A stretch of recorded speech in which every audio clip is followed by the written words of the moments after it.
মাৰ্গ্ৰেটাৰ বৰগুলাই গাঁও পঞ্চায়তত ব্যাপক নিৰ্বাচনী প্ৰচাৰ প্ৰাৰ্থীৰ খোকামায়াত তামাংসহ বৰগুলাই পঞ্চায়তৰ 10 নিৰ্দলীয় সদস্যৰ প্ৰথম পৰ্যায়ৰ পঞ্চায়তৰ ভোট গ্ৰহণলৈ মাজত মাথো কেইটামান দিন তীব্ৰতৰ কৰি তুলিছে প্ৰাৰ্থীসকলে নিৰ্বাচনী প্ৰচাৰ। মাৰ্গ্ৰেটা সমষ্টিৰ অন্তৰ্গত বৰগুলাই গাঁও পঞ্চায়ততো তীব্ৰতৰ হৈছে নিৰ্বাচনী প্ৰচাৰ। প্ৰতিকূল বতৰৰ নেওচি প্ৰাৰ্থীসকলে ভোটাৰ ৰাইজক আকৰ্ষিত কৰিবলৈ চেষ্টা কৰিছে। বিশেষকৈ নিৰ্দলীয় প্ৰাৰ্থী খোকমায়া তামাংসহ পঞ্চায়তৰ 10 নিৰ্দলীয় সদস্যৰ বৰগুলাই পঞ্চায়ত দখলৰ বাবে ব্যাপক প্ৰচাৰ কাৰ্য চলোৱা দেখিবলৈ পোৱা গৈছে।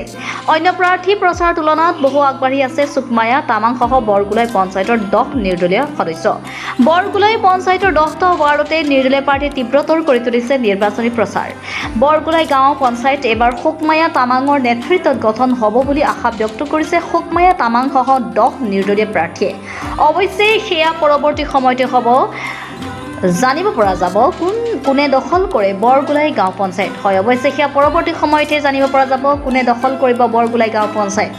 বৰগুলাই গাঁও পঞ্চায়তৰ নিৰ্দলীয় প্ৰাৰ্থীসকল হৈছে ক্ৰমে 1 নং ৱাৰ্ডৰ চাঞ্জা পহৰী, 2 নং ৱাৰ্ডৰ লক্ষ্মী জয়শ্ৰী, 3 নং ৱাৰ্ডৰ শান্তনু দেৱনাথ, 4 নং ৱাৰ্ডৰ ইন্দ্ৰ দৰ্জী, 5 নং ৱাৰ্ডৰ অৰ্পিতা ঘোষ, 6 নং ৱাৰ্ডৰ ভানু তাঁতী, 7 নং ৱাৰ্ডৰ মন্ত্ৰী দে, 8 নং ৱাৰ্ডৰ চুকমায়া তামাং, 9 নং ৱাৰ্ডৰ চন্দন কুমাৰ দাস আৰু 9 নং ৱাৰ্ডৰে খুশবু কৌৰ।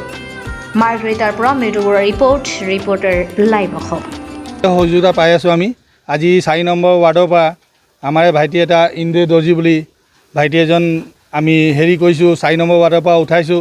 আৰু আমাৰ গোটেই ৰাইজক আমি আবেদন কৰিছোঁ, 4 নম্বৰ গোটেই যিমান ৰাইজ আছে ৰাইজে চবে আমাক সমৰ্থন কৰিছে। আৰু আমি এবাৰ প্ৰাৰ্থী হিচাপে তাক কৰিছোঁ, ৰাইজে উঠাইছে যে 4 নম্বৰ ৱাৰ্ডৰ পৰা ইন্দ্ৰ দৰ্জীয়ে খেলিব। আমি চবে তাক সমৰ্থন দিছোঁ।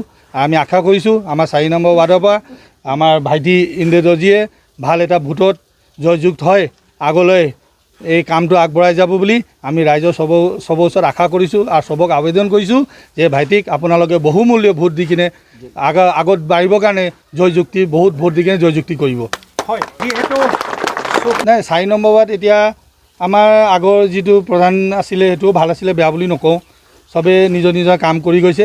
কিন্তু এতিয়া বৰ্তমান এইটো পঞ্চায়ত আমি অলপ পৰিৱৰ্তন বিচাৰিছোঁ যে আমাৰ ওচৰৰ ভাইটি এটা আহক, আগবাঢ়ক, আমি সিহঁতক চবে সহযোগ কৰিম আৰু লগতে সি যদি থাকে আৰু হয়তো কামটো আগৰ পৰা আৰু বেছিকৈ ভালকৈ হ'ব, সেইটোৱে আমি আশা কৰিছোঁ।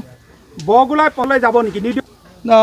এইটোতো এতিয়া ৰাইজে চিন্তা কৰি কিনে ৰাইজে ভোট দি কিনে কৰিব, কিন্তু আমি আশা কৰিছোঁ যিমানটো হওক ভালেই হ'ব বুলি আমি আশা কৰিছোঁ। रोड से हम लोग को इंद्र भाई को उठाया, हम लोग का लाइन से जीतने के लिए हम लोग आशा करता है।